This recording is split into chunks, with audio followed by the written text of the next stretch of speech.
Assalamu alaikum. Good evening, everybody. Right now, I am standing the Anandapur Khalilpara Jamaat Islami club in front of club.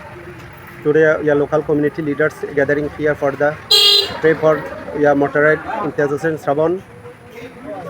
So, 20 July, Feni district, some terrorists kill him when he go to Feni district agitator July Andolon.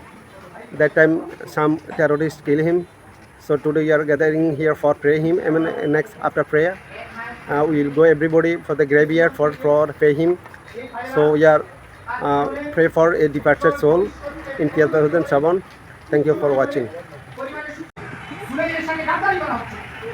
Yeah, local community people here hearing the local leader give a speech about the Imtiaz Hossain Shravan, and we are fascist. Exiled India.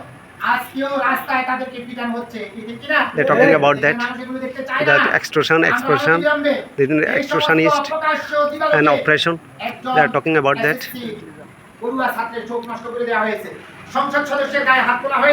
This is Uyar Bipul, local leader.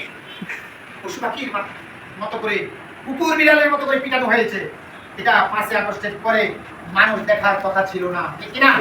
এটা দেখার কথা ছিল না। আজকে মানুষ আশাহত হচ্ছে। আমরা সরকার বাহাদুরকে বলবো, যারা এই জাতীয় ঘটনা ঘটিয়েছে তাদের পরিণতি কি হয়েছে সেদিকে তাকান। এই যে জাতীয় আপনাদেরও পরিণতি সেটা হোক, এটা এই দেশের মানুষ চায় না। কিন্তু যদি এভাবে ঘটনা ঘটতেই থাকে তাহলে মানুষ তো ফুঁসে উঠবে, বিরোধী দল ফুঁসে উঠবে, এদেশের মানুষ আবার রাস্তায় চলে আসবে। আমরা বিচারও পাচ্ছি না, শহীদদের স্বীকৃতিও পাচ্ছি না, 70% মানুষের অধিকারও পাচ্ছি না। তাহলে মানুষকে আপনি গত 100 বছরের মতো জীবিত করে রাখতে পারেন না। আমরা আমাদের প্রতিবাদের ভাষা দিয়ে কথা বলছি, জনগণ তাদের ভাষা দিয়ে কথা বলছে।